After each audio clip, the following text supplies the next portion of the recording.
sobre el aviso y la astronomía.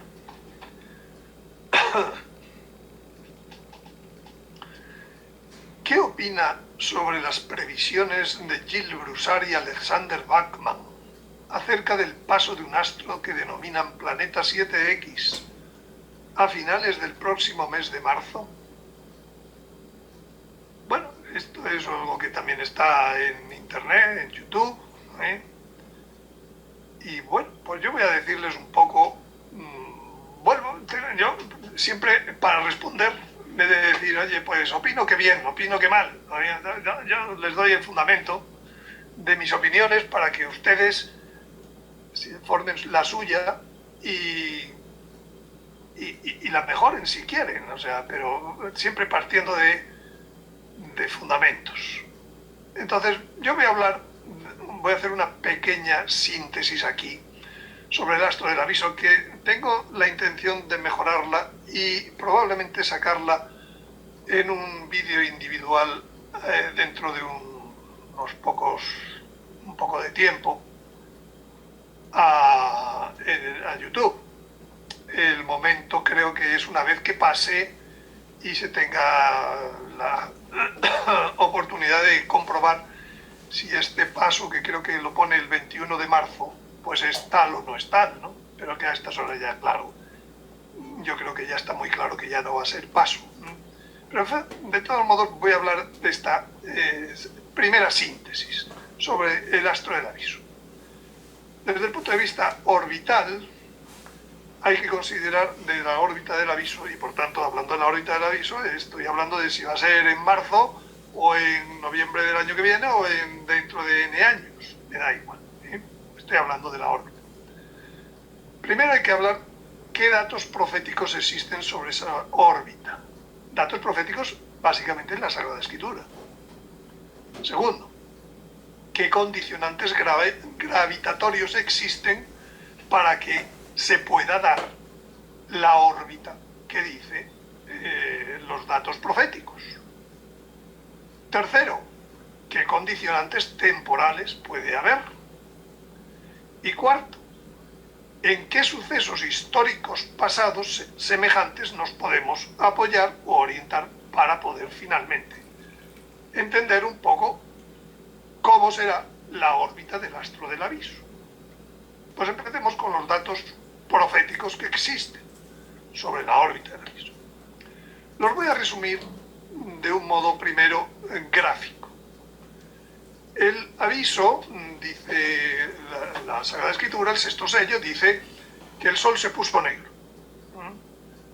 El sol se puso negro, por cierto, voy a decir que Conchita dijo, es como si dos astros chocasen.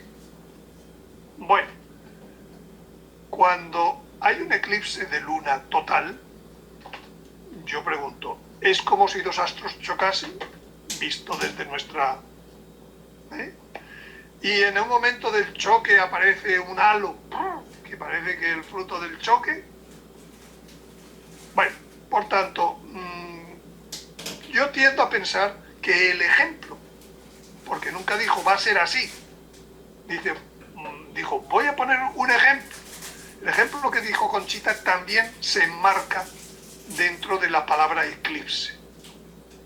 Entonces, si el sol se pone negro y la luna se pone roja, es otro tipo de eclipse, otro tipo de información, es que la órbita de ese astro va a pasar entre la Tierra y el Sol, en el aviso. Llamémosle evento 1 de los datos proféticos sobre la órbita de este astro. Un eclipse. Segundo evento que aparece profetizado, dice, luego profundizaremos en el evento 1, pero ahora voy a ir al segundo evento profetizado sobre esa órbita. Dice que a los 6, que después del aviso hubo media hora de silencio en el cielo. Media hora de silencio, yo lo interpreto, si otros me dan mejor interpretación, la aceptaré, pero la que yo hasta hoy entiendo es media órbita de la Tierra. Por tanto, 6 meses. Y a continuación de esos 6 meses, de esa media hora de silencio, empiezan las cosas a moverse. Con truenos, con rayos, con granizo mezclado con hielo, que es la primera trompeta. Perdón, granizo mezclado con fuego que cae a la Tierra y que produce la quema de 1/3 de los bosques de la Tierra. Entonces yo digo, bueno, pues para que yo pase por un lugar donde me van a caer meteoritos, pues es lógico pensar que el astro que ya llevaba meteoritos y que hizo que cayeran meteoritos sobre la Tierra en el aviso, como luego veremos, pues yo tengo que volver a pasar por la órbita del astro. Por tanto, hay un segundo evento profetizado que se llama milagro, que sabemos que tiene que ser dentro de un año, o sea, dentro del periodo de una vuelta orbital de la Tierra. Pero a los 6 meses de esa vuelta orbital le va a ocurrir a la Tierra que le vuelven a caer meteoritos. Es decir, va a estar aquí. La Tierra pasa por donde ha pasado el astro. Es decir, este es la trompeta 1, que dice el Apocalipsis, es el evento 3 de la órbita. Y antes, ha habido un evento 2, que se llama milagro, en donde dice que el plazo entre aviso y milagro es máximo 1 año. Pero hay otro momento en el Apocalipsis, en la quinta trompeta, en donde dice que se abrió el pozo del abismo y entonces surgieron unas langostas con que picaban a los hombres. Los hombres no morían por aquella picadura, pero estaban 5 meses, el tiempo de la picadura eran 5 meses. Yo digo, es que en el aviso esa picadura no mata porque es algo interior que ha producido el aviso, que es, ¿me convierto o no me convierto? Esa duda que corroe a muchos hombres, Dios le da un plazo para responder, que es el tiempo de esa picadura, son 5 meses. A los 5 meses Dios da al hombre otra gracia para que responda.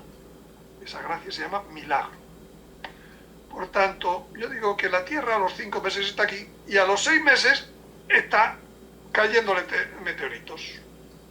Estos son datos revelados de la órbita. Y sigue y continúa la Tierra andando mientras que el astro se va yendo. Y entonces, ¿qué pasa a continuación? Que en la trompeta 3 dice que un astro cayó a la Tierra, un astro amargo, golpeó a la Tierra. Este no es como el anterior que ha pasado de largo, sino que ha golpeado sobre las fuentes de las aguas. Y el astro se llama ajenjo, amargo. Pues evidentemente ese astro, puedo yo suponer, que viene arrastrado por el que hace un tiempo pasó. Porque ese otro astro que pasó por el cinturón de asteroides. Y el cinturón de asteroides, pues cuando viene una masa fuerte, pues esa masa fuerte tira de él. ¿Cómo tira de él? Pues en su misma órbita. Pero va retrasado. ¿Cuánto retraso tiene? 1 año. Casi 1 año. Porque para ser exactos, 10 meses. Porque el aviso fue en este mes. El milagro en el mes, a los 5 meses. La primera trompeta a los 6. Y casi cuando va a llegar a los 10, cuando está en los 9 y medio, ¡pum! Tercera trompeta. La cuarta trompeta es que el humo se oscureció un tercio de la luz del Sol, un tercio de la luz de las estrellas, etc. Es decir, todo eso que supuso el impacto de ese ajenjo, de ese Chernóbil, en traducción rusa, pues ha sido a los 9 meses y medio, según este esquema. Por tanto, yo diría que estos son datos, teniendo enfrente la Sagrada Escritura, que si alguien me dice que no es la única interpretación, yo digo que estoy de acuerdo, pero que me digan cuál hay otra, porque yo, por mucho que lo pienso, veo que estos son datos profetizados sobre la órbita de ese objeto. Desde luego el señor Gilles Broussard solo llega a la primera parte, a que aparece un astro que él personalmente no habla mucho del eclipse, pero sí habla de dos lluvias de meteoritos. Una cuando pasa cerca el astro y otra al cierto tiempo. Unas veces ha dicho a los 50 días, otras veces dice depende. Pero en cualquier caso, aquí tenemos el esquema profetizado de esa órbita. Ahora, yendo al primero de los hechos, dice que cuando se abrió el sexto sello, el Sol se produjo un gran terremoto, el Sol se volvió negro como tela de saco y toda la luna se volvió como si fuera de sangre. Es decir, que esto no es un eclipse de luna, es un eclipse de otro astro. La fase B, que ya hablé de ella, creo, si no recuerdo mal, en mayo, en el desarrollo del fenómeno natural del aviso, es que las estrellas del cielo cayeron sobre la Tierra como se desprenden de higos verdes de la higuera agitada por el vendaval. La tercera es, el cielo se replegó, lo mismo que se enrolla un libro y todos los montes y las islas fueron desplazados de su sitio. Bueno, esto da ideas de cómo tiene que ser la órbita del astro.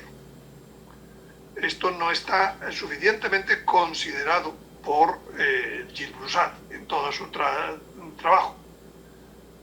Dice, como luego veremos en algún momento, dice, es decir, la primera parte, el eclipse, ya lo hemos dicho.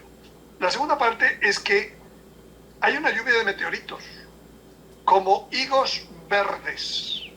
Como higos verdes, eso significa, como ahora veremos, una cierta cercanía al astro, cuando pasa el astro cerca en su órbita y hace eclipse.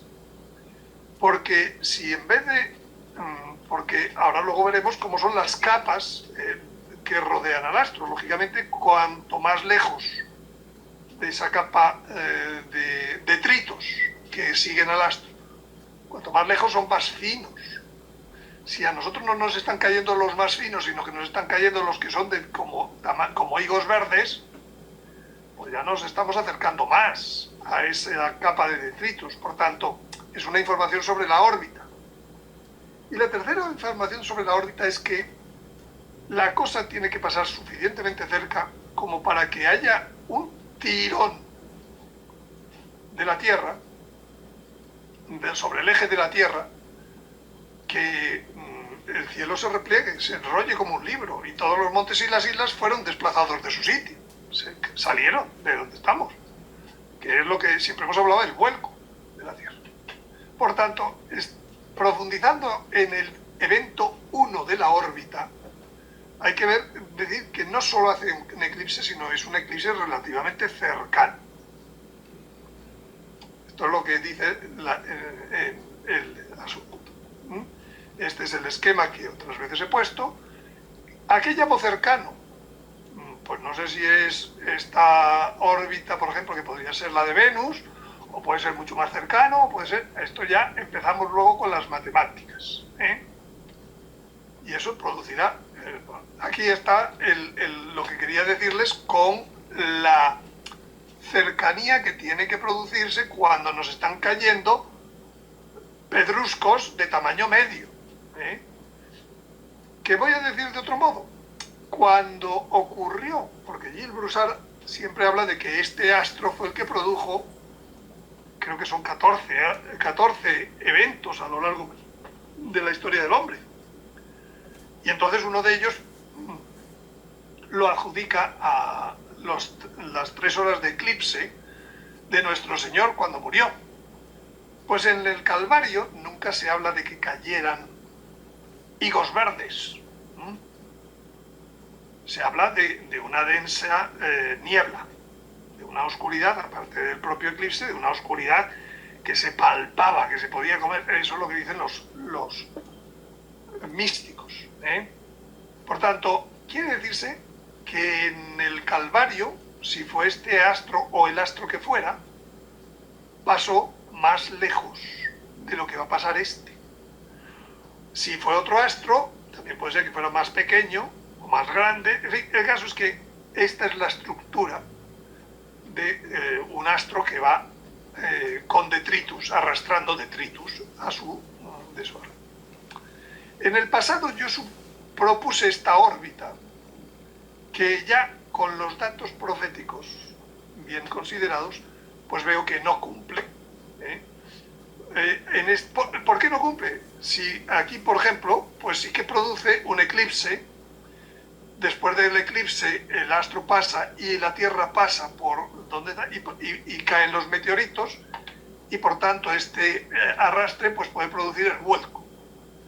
Pues esta órbita no cumple porque luego tiene que volver, y si vuelve tiene que volver a cortar la órbita de la Tierra, y por tanto la segunda lluvia de meteoritos no podría ser a los 6 meses. Por tanto, no es esta la estructura por la cual de la órbita, una vez analizado los datos ya con más detalle. Como dato profetizado está de lo que va a producirse en esa órbita es la onda de marea global, porque dice que en la Tierra habrá angustia de las gentes perplejas por el estruendo del mar y de las olas. También dice que él llama a las aguas del mar sobre la tierra, hace oscurecer el día en noche, sobre la haz de la tierra las derrama, y dice, hará duelo todo en el que ella habita, subirá toda entera el agua, se encrespará y bajará como el Nilo. Por tanto, quiere decir que va a haber importante afectación a los mares. Importante afectación, luego cuando vayamos a las matemáticas veremos qué se llama importante afectación hoy en día, por ejemplo por atracción gravitatoria para las mareas, para ver si puede ser por marea o no puede ser por marea, a pesar de que pase muy cerca. Bueno, de hecho, dentro de ese dato profético, pues dice que el texto del diario de Sor Lucía dice: la punta de la lanza como llama que se desprende toca el eje de la Tierra, lo cual habla de un origen astronómico de esta catástrofe que le hacen ver. Ella se estremece, montañas, ciudades, villas y aldeas con sus habitantes son sepultadas, ese gran terremoto del que habla también. El mar, los ríos y las nubes salen de sus límites, desbordándose, inundando y arrastrando en un remolino casas, gente, en un número que no se puede contar. Es la purificación del mundo por el pecado en la cual está inmerso, que es la onda de marea global. Y luego dice, el odio, la ambición provocan la guerra destructora. Bien, entonces Juan Pablo II, cuando comenta en Fulda esto, dice, por otra parte, debería ser suficiente que para todos los católicos saber esto. Si hay un mensaje en el cual está escrito que los océanos inundarán todas las áreas de la Tierra y que en un momento millones de personas perecerán, verdaderamente la publicación de tal mensaje ya no es algo tan de desear, sobre todo para el que le toca publicarlo. Y tenemos como fruto de la revelación pues este mapa, en donde se ve que la altura a la que llegará el mar en distintos lugares, de lo cual he hablado en otras muchas ocasiones. Entonces comenzamos con condicionantes gravitatorios de la órbita. Ya hemos visto... Gracias. Bueno, lo primero son las leyes físicas del movimiento. Las órbitas deben cumplir las leyes de Kepler. Yo puedo inventarme cualquier elipse. Sabemos que las órbitas, la primera ley de Kepler dice que las órbitas son elipses, pero no me sirve luego si el Sol no está en uno de los focos de esa elipse. Por tanto, deben cumplir las leyes de Kepler. La primera es esa, pero otras dos más deben cumplirse.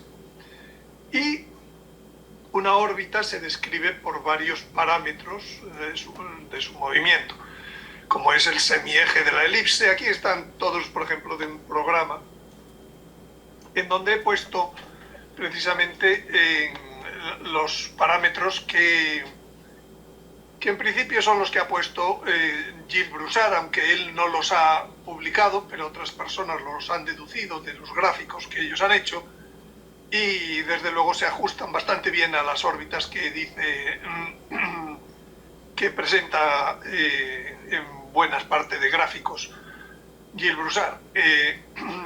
Significa que el punto más lejano de esa órbita estaría a 46,69 unidades astronómicas. La unidad astronómica es la distancia Tierra-Sol.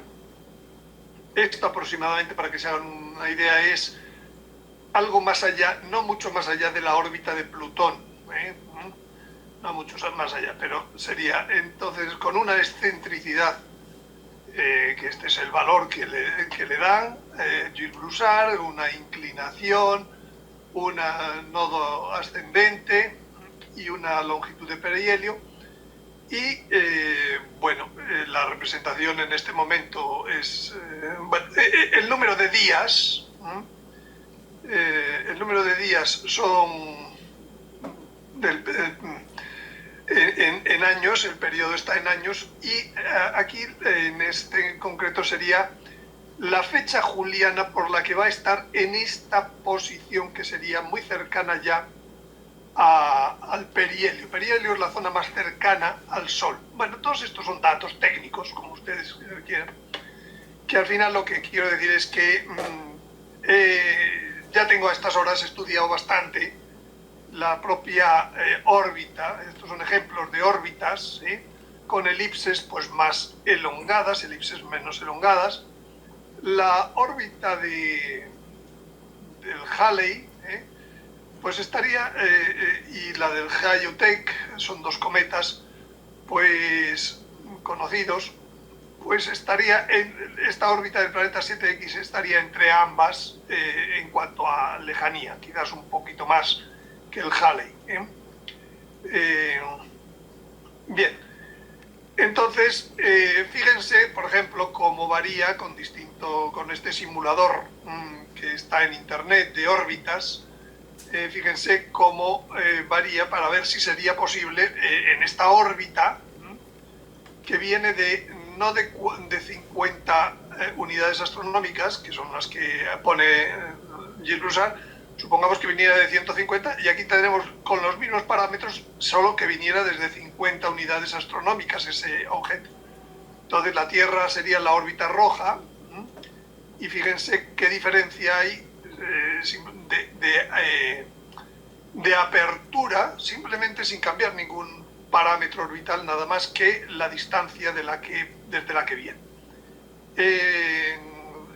He puesto estas cruces blancas para que se hagan una idea con respecto a los eventos que acabo de hablar, profetizados, de cómo sería. Entonces, bueno, pues esta sería con una orientación de 100 grados, tomando norte-sur como el cero. Aquí tenemos, por ejemplo, una órbita que sería compatible con los datos proféticos. Aquí tendríamos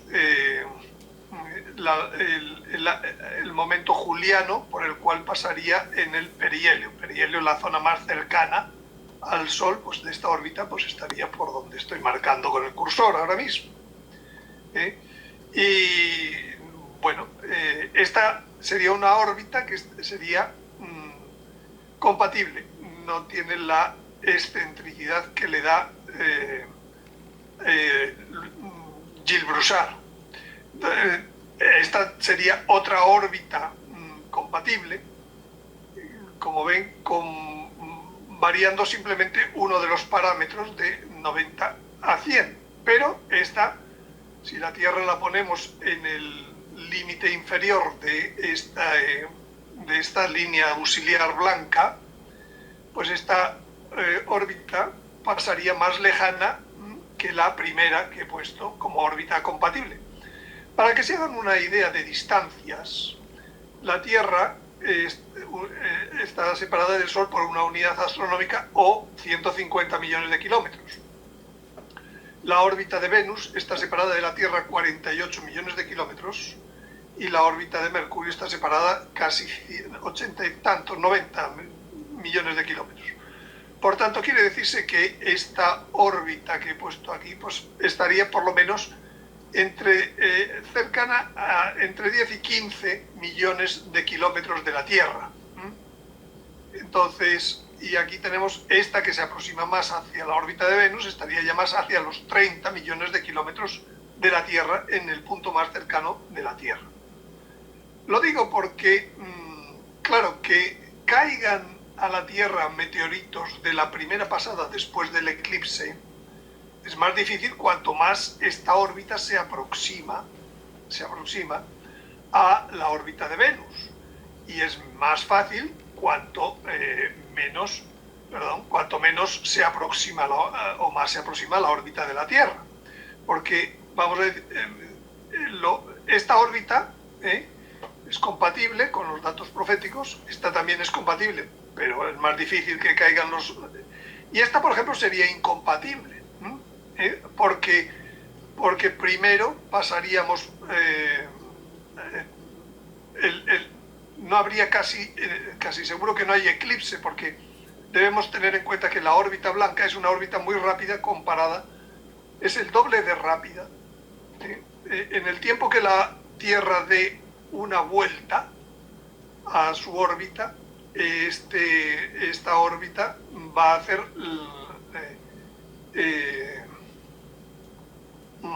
el doble, daría el doble de distancia. Por tanto, en el tiempo que dé esta 6 meses, la Tierra daría solo un cuarto de... Por tanto, no habría eclipse en esta órbita, ¿no? Sencillamente no habría eclipse. Lo que dice Gilles Broussard es que él estimó órbitas posibles para que la pasada fuera, según donde él pensaba que estaba el astro, en el 2013 con una longitud de 316 años de órbita, en el 2017 con 319 o en el 2022 con 324 años. Porque dice que esta órbita de este astro no es todos los años, todas las pasadas de la misma longitud.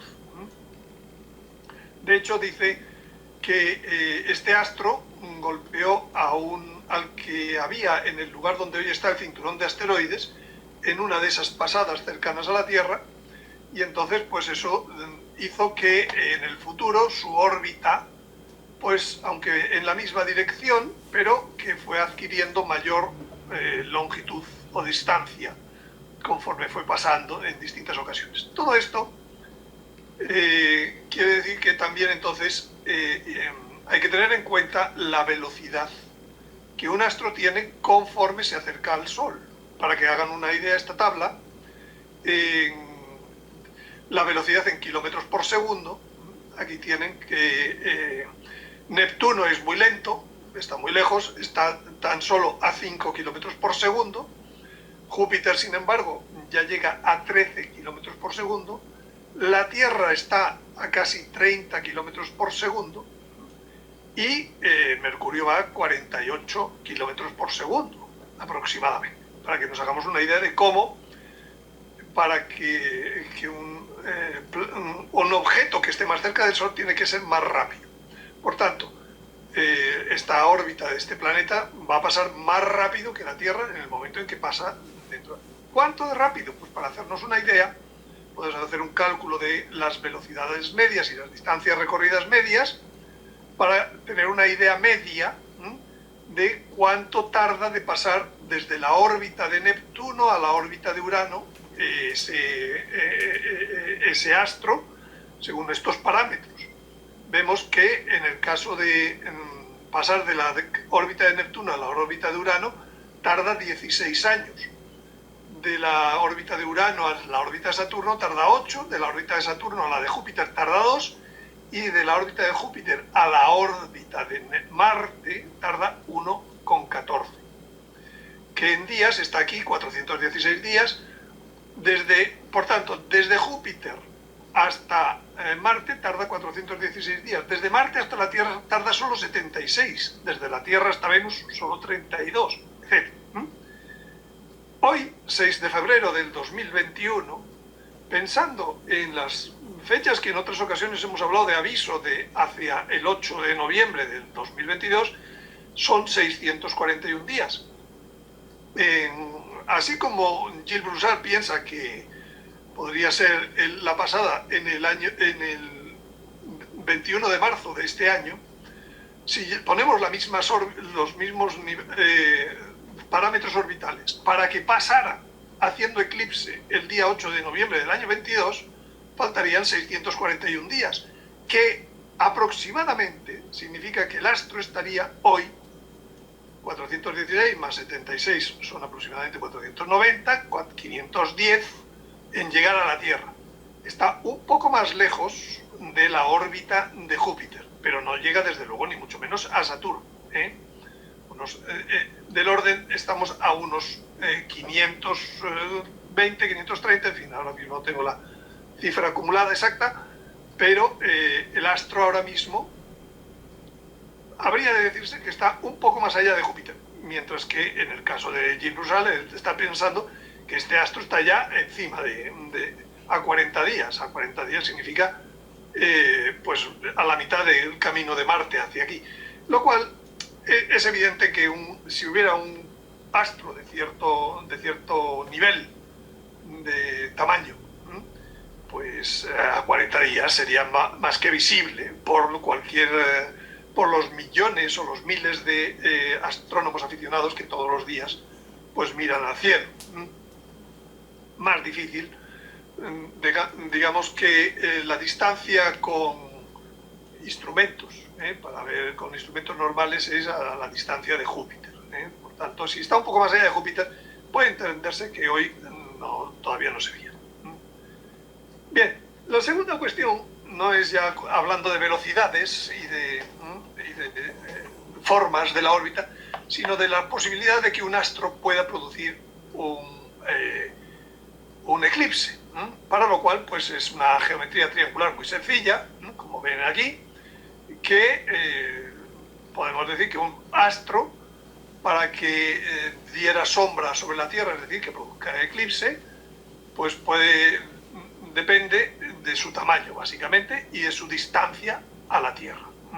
Por ejemplo, este astro, que tiene el mismo tamaño, estando a distintas distancias de la Tierra, pues puede no producir ningún tipo de eclipse.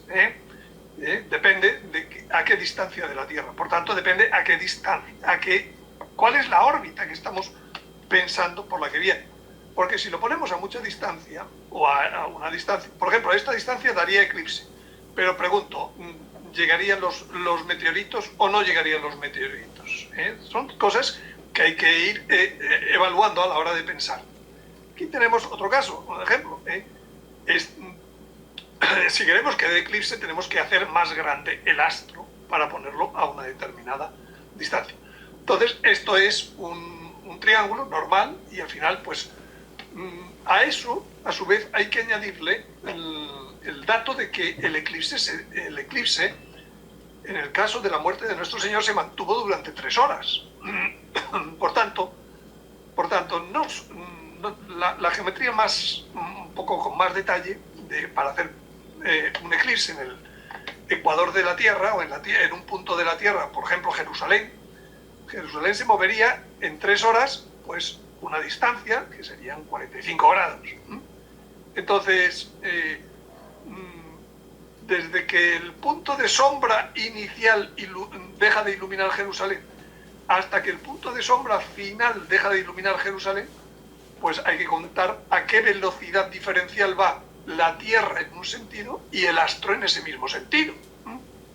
Por tanto, hay que introducir para ese diámetro de la Tierra, ese diámetro del astro, perdón, las velocidades relativas, o la velocidad de cada uno de los astros, el espacio recorrido durante el tiempo de eclipse. En el caso del aviso no está dicho cuánto tiempo es el tiempo de eclipse, pero que tiene que haber eclipse es matemático. Si hemos dicho que en el caso de que fuera el mismo astro, supuesto que fuera el mismo astro, como dice Gilles Broussard, que pasó por el Calvario, en esta ocasión hemos dicho que tiene que pasar más cerca. Y por tanto, el tiempo de eclipse sería mayor de 3 horas. Bueno. Todo esto son para hacer órdenes de magnitud. Entonces, el tamaño de un astro para provocar un eclipse de 3 horas, esta sería una fórmula en donde interviene el diámetro del astro, la longitud de distancia que hay entre Tierra y el astro, el diámetro del Sol, la longitud de Tierra al Sol, la velocidad del astro. Bueno, todo esto yo ya lo he trabajado bastante con distintos tipos de astros y les puedo decir más o menos una regla relativamente sencilla, en donde, dependiendo del tamaño de astro, del diámetro del astro que produzca el aviso, pues se puede hablar de una distancia mínima para que produzca el eclipse. Un astro como el que propone Gilles Broussard tendría 85.000 kilómetros de diámetro y para producir el eclipse tiene que pasar a una distancia inferior a 8 millones y medio de kilómetros. Inferior a 8 millones y medio. Inferior significa que, bueno, pues puede ser entre lo que queramos. Cuanto más inferior sea ese paso, más efectos va a producir en la Tierra.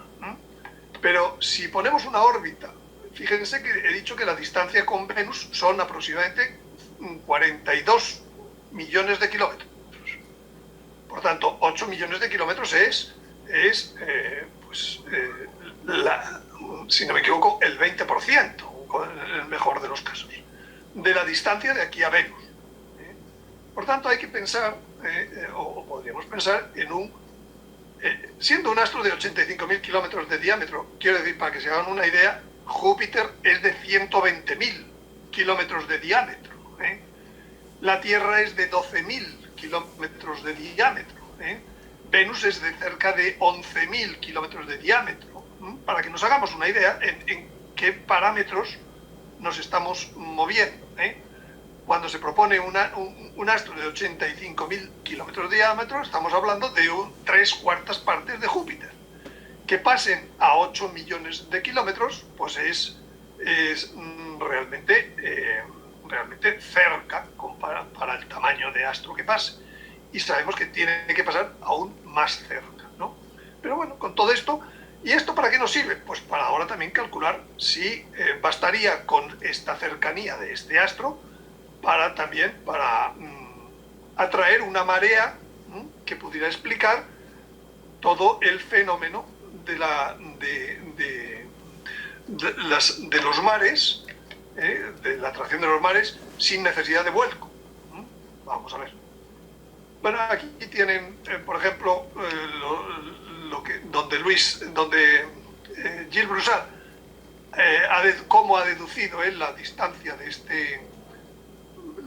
el tamaño, y por eso le llama 7x, porque él dice que es 7 veces el tamaño del diámetro de la Tierra, porque hace un cálculo con el tiempo de la duración de las lluvias de meteoritos que han pasado en ocasiones anteriores. Bueno, pues un astro de 85.000 kilómetros a a 8 millones de kilómetros nos parecería del tamaño de la Luna. Aquí vemos algunos sueños proféticos que nos dicen cómo han visto ese astro.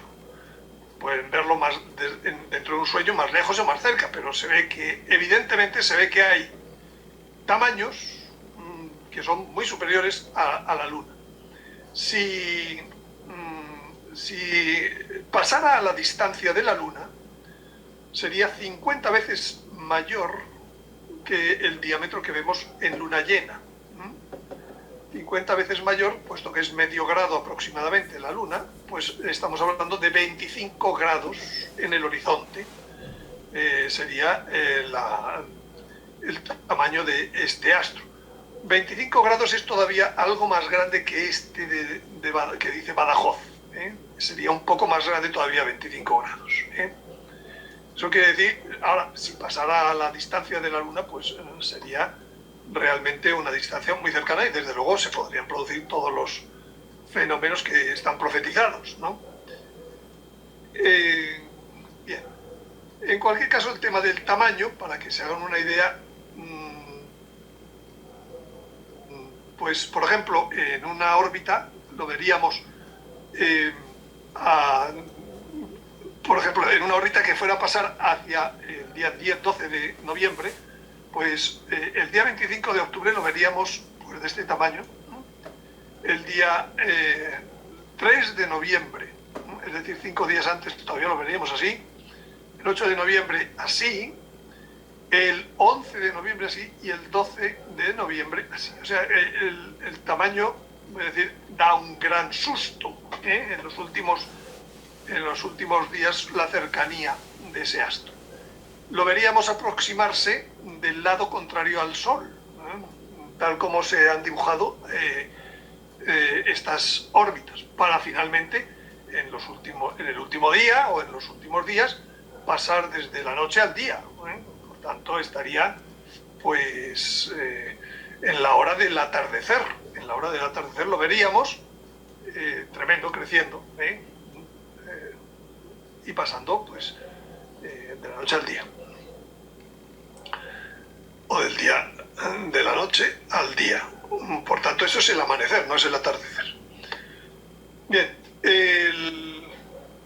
los elementos entonces para calcular el cálculo de mareas que produciría este fenómeno, para que se hagan una idea, la atracción del Sol produce marea máxima teórica en la Tierra de 24 centímetros, mientras que la atracción de la Luna produce marea máxima de 35 centímetros. Si unimos ambas, tenemos mareas vivas y podemos llegar pues aproximadamente a unos 60 centímetros. Esos son valores teóricos, porque la realidad es que los continentes impiden el movimiento como si fuera toda una lámina de agua, ¿no? Y entonces, el resultado final hay que hacer unos mapas de alturas relativos, que ahora veremos en la siguiente diapositiva. Pero para que se hagan una idea, la amplitud de las mareas en alta mar no llega a 1 metro. Pero sin embargo, dependiendo de la morfología de las costas y de las plataformas litorales, pues puede llegar hasta casi 20 metros de diferencia. La plataforma continental multiplica el efecto de las mareas por el empuje de las aguas profundas. Y sin embargo, estas mareas son menores hacia el Ecuador, por la fuerza centrífuga de rotación. De modo que en el Ecuador casi las mareas no se notan. La marea que daría teórica el planeta 7X a una distancia de 7-8 millones de kilómetros sería de 1,12 metros. Por tanto, esto quiere decir que lo más probable, o sea que no lo más probable, sino lo que es prácticamente seguro después de este análisis, es que el tamaño del astro, aun pasando mucho más cerca, que pasara, por ejemplo, pues a 1 millón de kilómetros o lo que fuera, estos valores serían del orden de 2-3 metros máximo. Con lo cual, quiere decirse que eso no produciría lo que está profetizado, de que los mares se salen de sus cuencas, etc. Porque no todas las costas la multiplicación es de 1 a 20, mucho menos. Por tanto, la catástrofe es lógico que produzca el vuelco. Este es el mapa que yo le decía, se llama de líneas cotidales, o líneas que, de acuerdo con los fondos, de acuerdo con las líneas de costa, cómo se traduce la marea teórica en marea real. De modo que, por ejemplo, los lugares más altos, pues estamos hablando de mareas de 150 centímetros habitualmente. Estos son en La Rochelle, en todos estos son los sitios donde la multiplicación de mareas llega a ser real, llega a ser hasta 20 metros. Pero, en fin, en la mayor parte de los sitios no es tanto la multiplicación. Y dependería también a qué hora es esta pasada del astro, etcétera, para que esa marea sea mayor o menor. Por último, los temas temporales. Los tiempos de cruzar la órbita terrestre hay que ajustarlos a las fechas y plazos entre los eventos profetizados. O sea, el sexto sello y la señal de la mujer, pues tenemos un tiempo que sabemos pues, que es menor a un año. Probablemente sea de 5 meses. Luego el tiempo entre la señal de la mujer y el apocalipsis, pues será un mes. Y la primera trompeta y la primera trompeta a la siguiente, pues son 3 meses y medio, a la tercera trompeta. Entre medias está la segunda trompeta, que no es un fenómeno astronómico, es un fenómeno geológico, una montaña cayó al mar, la segunda trompeta. Bueno, pues con todo esto hay que realimentar el estudio de la hipótesis orbital. Lo que dice, lo que Gilles Broussard trata de llevar siempre todas las cosas a la fecha de Pascua. Y dice pues que todos los fenómenos pues, han sido en la cercanía de Pascua. Un poco basado en la situación del Calvario. Ahora bien, eso es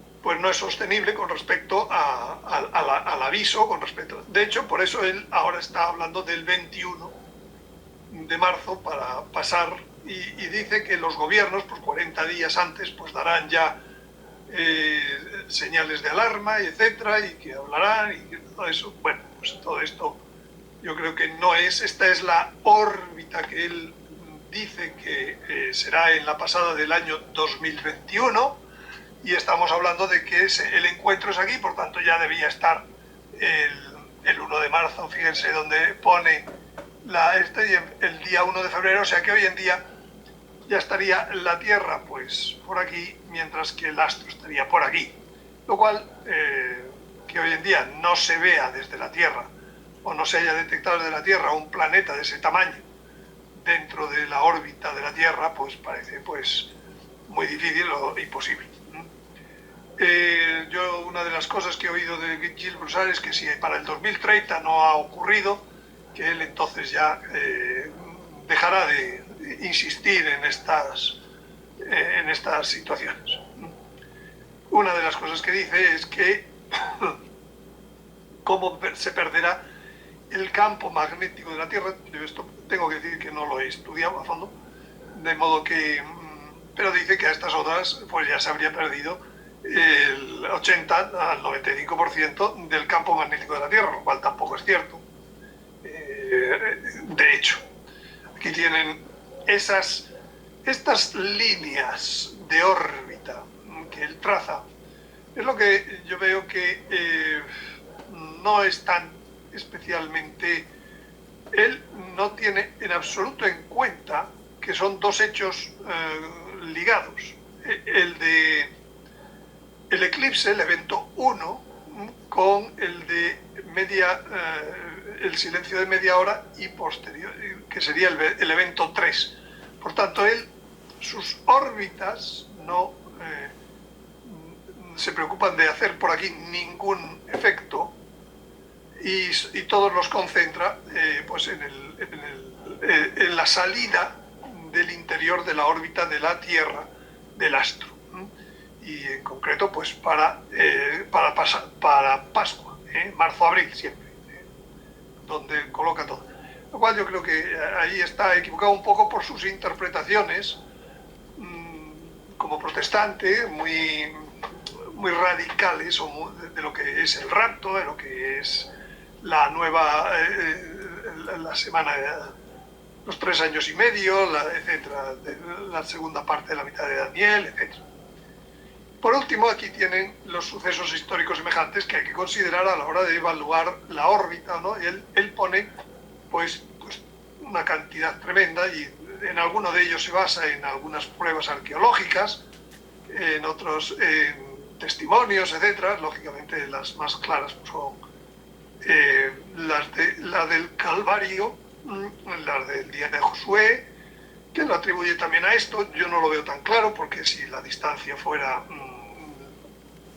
la de Josué, para afectar a la rotación de la Tierra, pues eso sería pues eso, interior a la órbita de la Luna.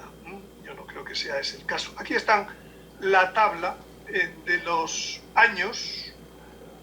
Negativo, pues están los años en los que él dice que habría pasado este astro y los hechos que se hacen. Yo he puesto los comentarios a la derecha. Él pone la muerte del Señor en el año 28. Algunas personas siguen esos cálculos de que nuestro Señor, bueno, de las conjunciones que hubo de Júpiter en el año -7. Entonces, en realidad, pues hay una diferencia de 6 años. Pero, voy a decir, esto no afecta a los demás. Entonces, él pone demasiados, en mi opinión, demasiados hechos debidos a un solo astro. Lo cual, de todos modos, yo creo que no es una hipótesis que pueda estar descaminada. Pero voy a decir que es una hipótesis que a la hora de llevarla a la práctica se basa en el número de eventos que atribuye a un solo astro.